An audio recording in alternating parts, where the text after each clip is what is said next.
Hi, welcome to the Just Ask podcast. I'm your host, DorothyAnne. Originally, when I started this show, it was going to be called Stellar Sync. Well, our plans changed and we decided to rebrand and call it Just Ask, where we cover a wide range of topics like motherhood, music, marketing, and even ministry. So glad you're here. Sit back, relax, and enjoy the show. Welcome to Stellar Sync Podcast. I'm your host, DorothyAnne, and this is the place to find awesome strategies for your music business. I'm so excited to have my guest on today. His name is Thom of jessethom.com, and he is joining us all the way from Canada. Welcome, Jesse. Thanks, DorothyAnne. It is a pleasure to be with you today. Yay. So, first things first, I have to ask you, what is your favorite chocolate or candy? Oh, my goodness. Um, well, I definitely have a sweet tooth, but I try to avoid the refined sugar. So I really like, there's a brand of chocolate that you can get. I don't know if you can get it in the States, but up here, I don't know the brand, but it's stevia sweetened, Ooh. almond salted chocolate, and I just gobble it. Wait, what is it? It's stevia, and then what was the? It's the flavor is salted almond, and there's no sugar in it. It's just sweetened with stevia leaf, which is a really great sugar substitute for those that don't know. It's really sweet. You put it in tea or anything, and yeah, stevia sweetened chocolate is definitely my go-to sweet thing. Otherwise, just like licorice tea, anise flavored tea, really good. Yeah. Cool, awesome. Well, so tell us exactly where you're from in Canada and the genre of the type of music you produce. Sure. Yeah, I'm from Salt Spring Island. It's one of the Gulf Islands off the west coast of Vancouver Island, so west side of Canada. It's a little bit like Lord of the Rings out here. There's just islands and wild everywhere. Um, the odd orc pops up here and there as well. And what was the second question? What genre of music? I do a lot of different genres. Yeah, I've produced everything from pop music to folk music, children's stuff, and even I actually started as a rapper, so I have sort of a strong hip hop thread as well. I'm all over the Oh, map. wow. That is fascinating. I love And, it. and I used to play drums in a speed punk in like a hardcore punk band. I had a mohawk and everything. So yeah, I love metal as well. I don't produce metal anymore, but I just love it. Yeah. Well, I have to tell you, I'm just so grateful that you're on here because I'm excited to talk about what you've been doing with your music during this whole pandemic and how you've got some amazing traction going on with your video, Sending Love, the COVID-19 isolation song. Um, 80,000 plus views in less than a month. I mean, that's incredible, Jesse. Yeah, it was a bit of a shock to me because I'm used to kind of putting in a video and paying to boost it and kind of watching, more modest results sort of trickle in slowly. And this video, I didn't. It's just all organic, and people just spread it like wildfire. So it had 1,500 shares within about a week, and Wow. yeah, it's led to some pretty interesting opportunities. A lot of local media and national media, and there's actually a company, a licensing firm called Brave Bison in the UK, contacted me for. We just signed today, actually, a 2-year license for. Yeah, just like a few hours ago. They're going to be basically repping the video. It's like those who are familiar with the music sync world, they're used to repping, songs and audio. This company reps videos, so shows like Ellen that need content for uh, just sort of content that is relevant and current and entertaining and touching, universal message. Any kind of show that needs that sort of content, these people sort of shop that material to them. And so they're going to be working for me for the next 2 years. So that's good news. Congratulations. That's Thank you. awesome. Is it exclusive, non-exclusive? It is exclusive. Yeah. Yeah. I chatted with them about it, and it just seemed like that's kind of their standard policy. And what it means, what I'm learning in the sync world, which is, I have limited expertise at this point because I've kind of just started. But one thing that seems to be a trend that I'm noticing so far is that those that are offering exclusive deals, um, they tend to follow that up with um, kind of a deeper promise in a way. Like they know that you've committed this media to them and them only, so it's kind of on them to work that extra bit harder to make sure that it gets represented as much as it should be. Whereas non-exclusive, they can kind of assume you're going to be spreading that around to other places and maybe other firms, and maybe there's a little bit less heat on them. So I think it's a good thing. And plus, I'm not in the business of shopping around video media anyway. Um, I'm more of a music guy. So I thought just let them run with it and we'll see what happens. That's awesome. Yeah. So how long was the whole like negotiation process for you? What did you find helpful? Did you run it by anybody like legally? Like tell us a little bit about that. Yeah, that's a great question. Yeah, I think I'm lucky enough to have a lawyer for a father. He's a retired lawyer, but he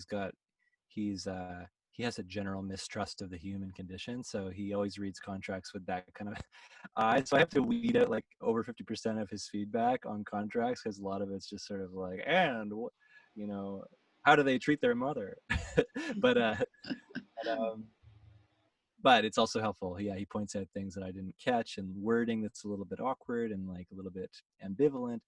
So definitely, if you have someone in the family that, even someone that just reads closely, it doesn't need to be a lawyer or a contract lawyer.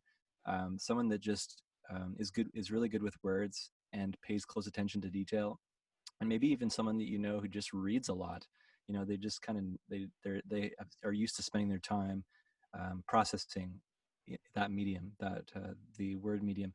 They could probably help you find things that you didn't catch and that sort of thing. So I'm kind of an annoying person to make a contract with because I'm a bit of a I take my time, and I suggest that everyone be super annoying and take your time with these contracts, especially this piece of media that I made is really close to my heart, and I'm assuming that a lot of what people are creating is equally special to them.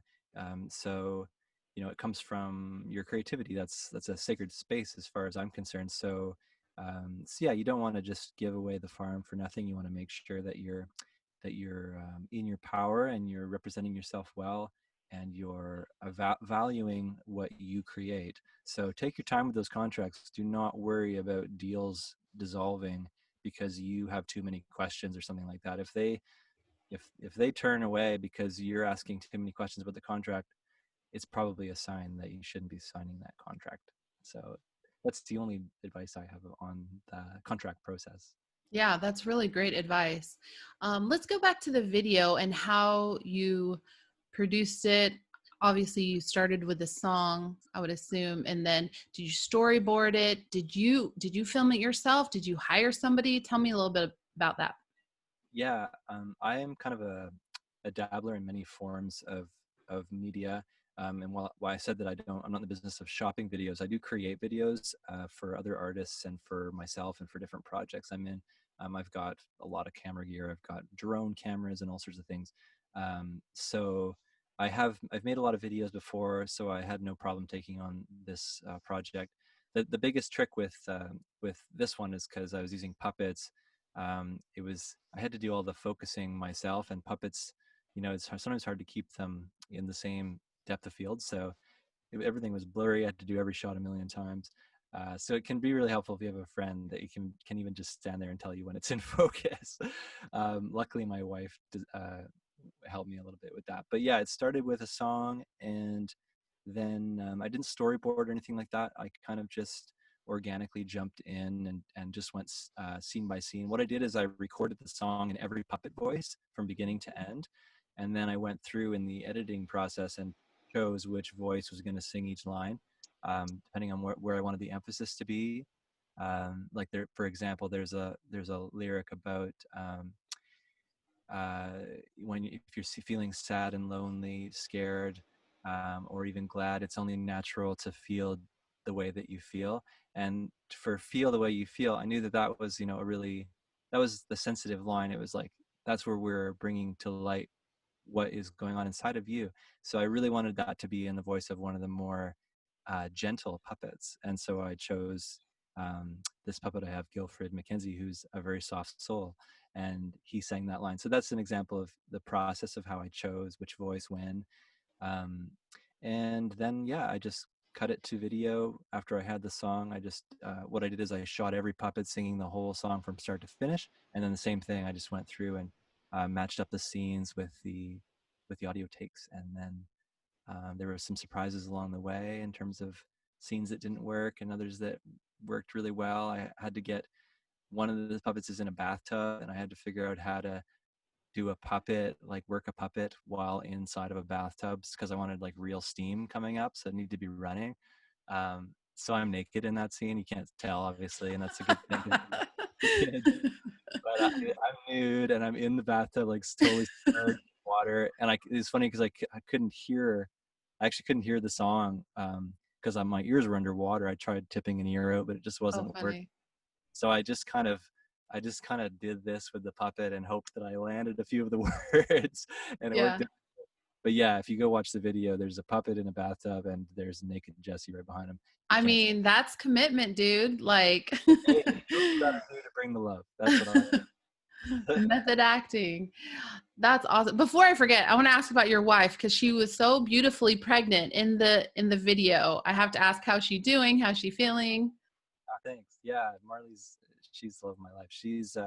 She's pregnant and she's due at end of May. Um, Oh wow, so soon. yeah, yeah. She's also a musician, and we do a lot of stuff together. We've got a duo called Earth, IRTH. It's the combo of our last names, Iredale and Thom. And yes, she's a beautiful composer. We're working on a few of her tracks right now. And yeah, everything's going well with the pregnancy. We're having a little girl, and she's going to be coming into the world end of May or early June. So Congratulations. yeah, it's our first child, and I'm Oh, excited. awesome. Yeah, I'm really You excited. guys are going to be amazing parents. You already are. Uh, Like she's coming into this world with parents that are so full of creativity. Like she's set up, you know? That's so great. yeah, thanks for saying that. I appreciate it. Seriously, it's so exciting. I shared your Easter video with my younger kids and they loved it. They watched it twice. It was just so sweet to see them with the joy in their faces and giggling and laughing. Like you really touch hearts with your production and your story. It's beautiful in your music. So thank you for what you do. Yeah, it's beautiful to hear that. I mean, yeah, we can talk about the types of success in the world of sync and finance and all that, but at the end of the day, we're all headed, back to the earth, and we don't have a lot of time here, and I think about that every day, and um, yeah, when someone is able to laugh or feel touched by something I make, that's the that's sort of the chorus line that my mind and being are riding out of this world on, not on all the other trips that happen. So I really appreciate hearing that. Thank you very much, DorothyAnne. Yeah, of course. Just telling you how it's touching us. So okay, so let me go back to the production. Curious, real quick, how long did it take you to write the song and then also just to produce the film? And the reason I'm asking is because, I think a lot of times as artists, we wait for perfection to occur and we want to make it excellent and we want to represent ourselves the best that we can. But at the same time, there is a point, I think, that we have to just move forward and almost get like 80-90% and be okay with it and let like imperfection be a part of it. So yes, how long did it take you to write the song? How long did it take you to film and edit and all that stuff, just to kind of give us an idea? Yeah, yeah. This particular bit of media is a great example of what you're talking about because I did the whole thing in I think 2 days. And Seriously? yeah, like wrote the 2 song days? totally. Yeah, and I don't always work that quickly, but I felt an urgency, so I really just went for it. I think I did 2 pretty long days, but it wouldn't be what I would choose usually. I Mhm. like to do shorter days of work, but I really just wanted to get it together, and I was so excited to see the final product. So I just kept going and going. That's So inspiring to me. That's so great, Jesse. yeah, yeah, I wrote the song. I mean, it's a pretty short song. It's only like a minute and a half, So I kept that simple. It's just got one instrument. So, recording and mixing and mastering were pretty light, nowhere near, like a pop production or something like that. And then, yeah, filming was just sort of trial and error. And after that, it was just a matter of putting it all together. So it was really quick. Don't aim for perfection. Whatever you're out there doing, working on, I mean, perfection doesn't exist. It's totally subjective. Instead of looking at making something perfect, just focus on if it's communicating the feeling or the world that you are trying to communicate. To me, that's the only value that matters. It doesn't matter if I don't even know what perfect is anymore. I think that that's just such a misleading concept. Something can be not ready. That's true. But I think if it's, like you said, 70 to 80% in the ballpark, it's probably getting across the feeling and the atmosphere, the landscape, whatever it is you're trying to paint for someone. Um, just get it in the ballpark and get it out there, because so many people I know, and myself included, we definitely err on the side of going too long on the project, um, you know, aiming for that elusive perfection. So if it's, yeah, if you find yourself, I remember Oscar Wilde saying, an afternoon for him was changing two words of a sentence, and then the second half of the day he spent putting the words back how they were before. So it's like, if you get to that place where you're just like going nuts, making changes to small details, you probably were in the ballpark like a day and a half ago. So just, take a break, take a deep breath, and get someone else's opinion. That was really helpful. I showed, because after 2 days, I'm like, is this thing really done in 2 days? I brought my wife in to have a look at it, and she actually cried when she saw it. Oh, So did I communicate the message? Yes, I did. yeah. Um, Willing to surrender that piece to the world and move on to another creation. Um, you know, I like that. I forget who said it, but I think it was the guitar player for Semisonic, whose name is escaping me. But he said, writing a good song, it basically just affords you the opportunity to write another good song. So just keep going, keep expressing your heart and spirit want to create, a lot in this life, I imagine. So just keep harnessing the wind and letting your ships sail the wild seas of your creative dreams. So I think I read somewhere that you have been full-time in music for about a year, since 2019. Um, what helps you take that leap into that? Tell us a little bit about that. Yeah. Well, so taking the leap into music full time, some of it was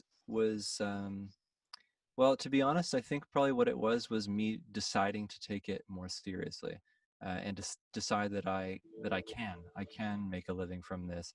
And as soon as I made that mental shift, um, even before I made the actual shift in work, I think what it did is it opened my awareness to opportunities that I wasn't open to before. Well, And that's good. yeah, and it had me thinking about, things in a different way. Thinking, for example, my career so far has been unique, I think, in the sense that I don't I don't spend as much time online as other people. I prefer to reach out with letter mail, and I think, like most of the things, the success I've had has been built on gratitude. And it's a practice I have is I keep a list of people that I want to say thank you to that week. And at the end of the week, on like a Friday afternoon, I'll sit down with a bunch of cards that I made using actually some illustrations from Somebody Loves You, which is my picture book.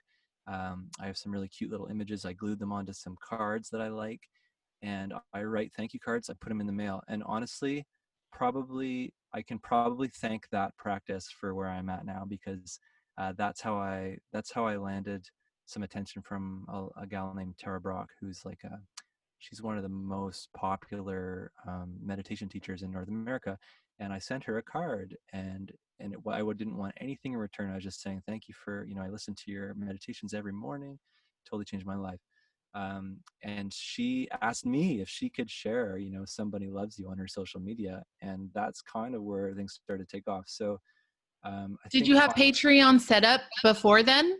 No, I didn't. I just set my Patreon up a couple weeks ago, so it's pretty new. Oh, Uh, okay. Patreon's still a new thing for me. It's an experiment. It's going well so far.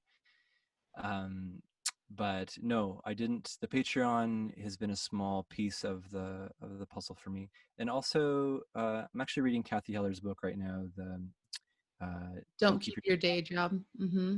Yeah, and there's she's got some great advice in there on how to set yourself up for shifting careers into the creative zone, and also the different ways you might not be thinking of how you can use your creative gifts to earn extra money. Like, for example, I started teaching music lessons. I teach drums and guitar to uh, kids age 7 to 12, and that has been a nice predictable source of income while I'm doing all the other music stuff.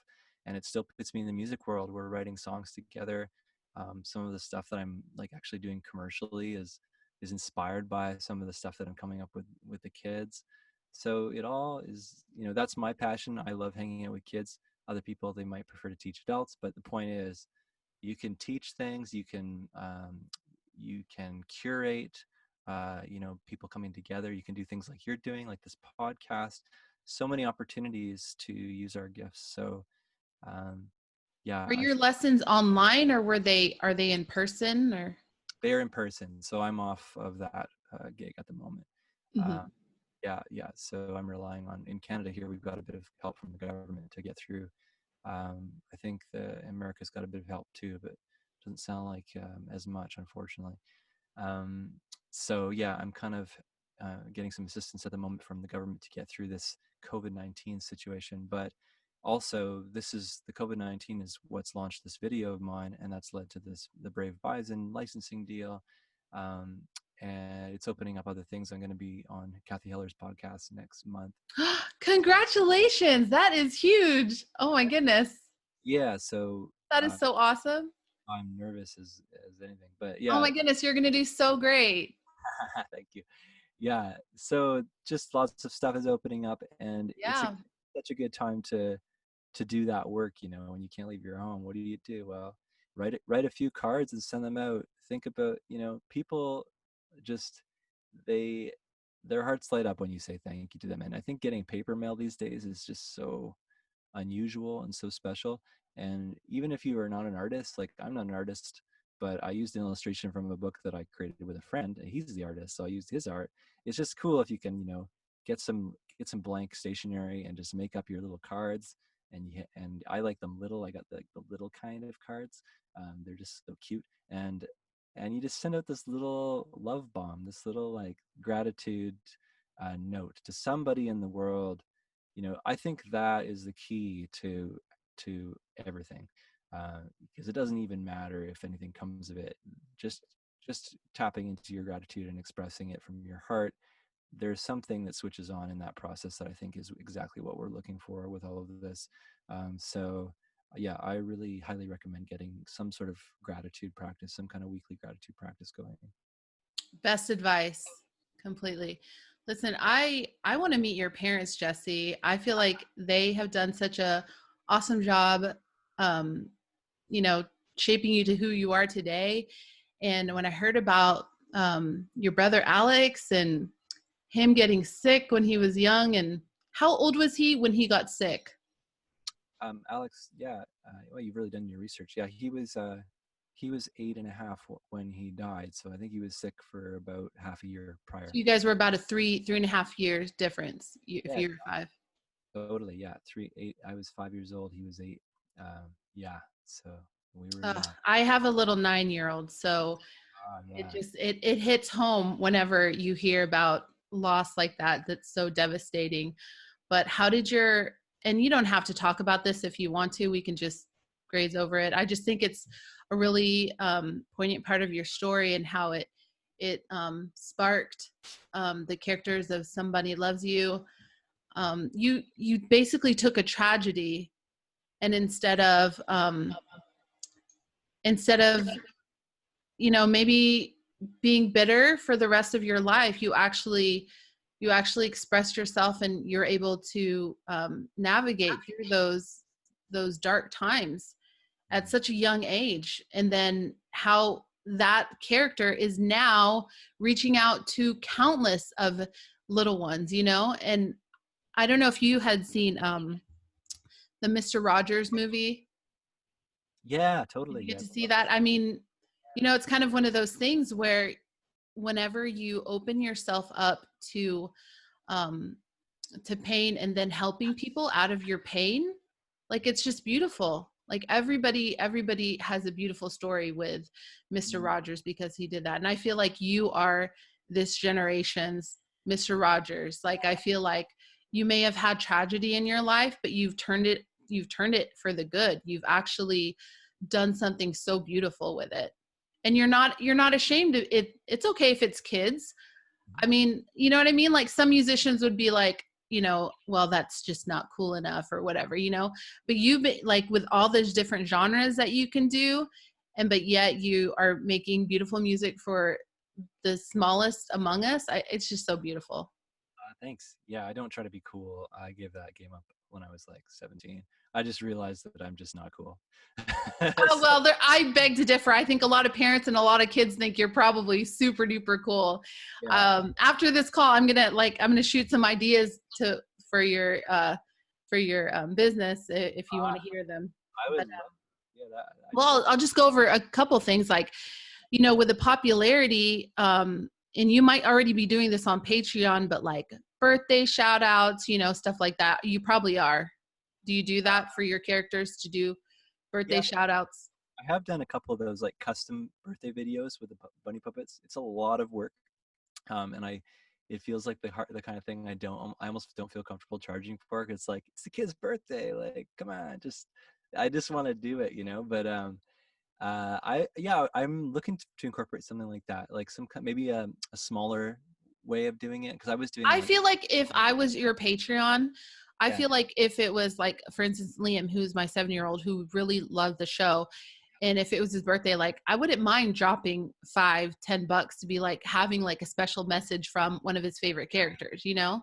totally So yeah I I look at it that way as people want to patron their heroes in a sense. You know what I mean? So I wouldn't, and I wouldn't for you on your end though, I would do it as simple as possible. Do with your iPhone, you know, don't edit it at all. Give yourself 10-15 seconds to do it almost and just shoot it out there like that. That's great advice. Yeah, no, that's really helpful because yeah, Patreon's new to me, and I'm still kind of figuring out the format and what are people wanting and that kind of thing. So that's so helpful to hear. Thank you very much, Dorothy. And yeah, I can. Love the idea of just keeping it, messy. Keep it. Don't edit it. Just do it with your iPhone. The puppets. Yeah, I did that just the other day for my friend Madeline. Did a little freestyle rap with one of the bunnies for her birthday.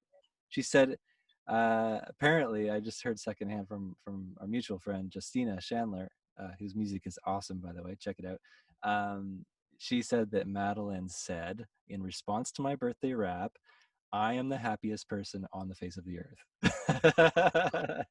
So, I mean, yeah, I think like between what you just said and that response, I got to do some birthday puppet shout outs big time. Yeah, That's anniversary, birthday, all those things. Just make it yeah, just an option, and you know, and then just yeah, every once in a while just maybe post them so people know that it's there. So when they totally. think of birthdays, you know, as far as branding is concerned, when they think of birthdays, oh, I need to get that. That's a cool, like I want to get that birthday greeting. Hop on there and order, you know, just Yeah, put your brand out there. But totally. well, I don't want to keep you much longer because I know your time is valuable with your family.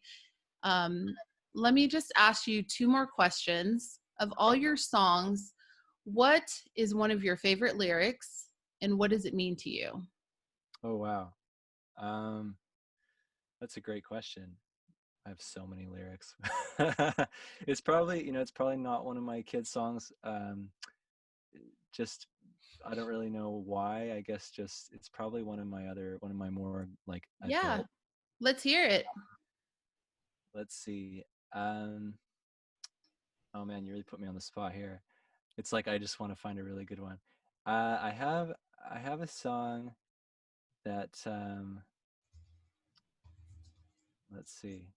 Oh my goodness. Oh, okay, I got it. So I have this song called Puddle Dance, and the bridge. Am I supposed to? Can I play it for you? Is that better? Oh, you just made it 10 times better now. Thank you. Love it. I just got to get the key now.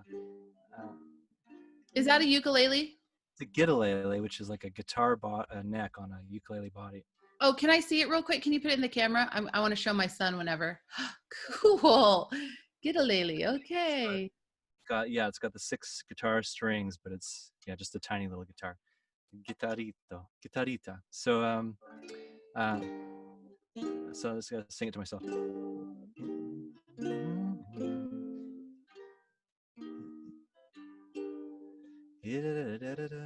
Okay, so you can like edit this a little bit, hey, so it skips right to the good part. Uh,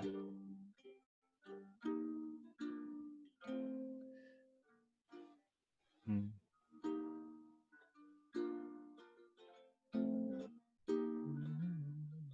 It's been so long since I played this.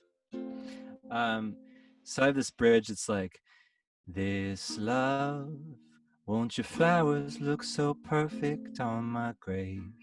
Love, there beneath the maples in the shade. Love, but the truth is I've been ashes since the day that my heart set fire.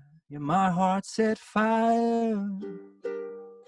I just love that line about, um, you know, when I die, I'll be, this song is imagining when I die, I'll be cremated. They'll turn me to ash. And then I say in the song lyrics, but the truth is I've been ash, I'm already ash. I've been ash since the day that my heart set fire. And I just love that, because to me, the heart is the place where we kind of give up our all of our strategies and all of our the ways that we manipulate reality, and finally um, come into our authentic nature, which is more to do with aligning ourselves to the moment and surrendering to what comes, and finding peace and serenity and thankfulness in this creation that we are a part of. So um, so to me, the heart is the burning place. It's the place where we throw in everything that we got. We throw in all the attachments, and we throw in all the heartbreak that we've experienced, and all the aches and pains, and all the body tension. When we can breathe into the heart and relax the heart space, space starts to open up, and our body comes alive, and the imagination comes alive, and our creative spirit, is becomes very activated. And so I just love this notion of dying to the heart, dying in a positive sense, in an ego death, dying to the spirit, dying to the soul, so that our form can be animated by love. Um, and so that's what that lyric's about. And I don't know that anyone's ever got it, but thank you for letting me explain it. Oh, I love it. I love like the story behind the lyrics, and I love how you feel so deeply, Jesse. It's so evident in your work and just you as a person. So I just love it. I thank you so much for being a part of this podcast. I look forward to the next time. You're only going to grow bigger, and I'm just so grateful that you were on here during your rise. Last words of encouragement for our audience, and also let us know where people can find you. Yeah, words of encouragement. Wow. Um, yeah, I mean, we all feel deeply. We all have this capacity, and I trust in you, in your capacity, and not just you, DorothyAnne, but everyone who's listening. I trust in your capacity to feel your own life, and to allow that feeling to guide you. And I really want you to feel encouraged. I want you to take chances on in life, and I want you to let this, whatever it is inside of you that wants to sing, that wants to be given voice in some way. I want you to feel encouraged to allow that to happen, because it is the most important thing that I've ever discovered in life, is letting that process happen. So thank you for the work that you've done so far to enable that. Thank you for the work you do to support that happening.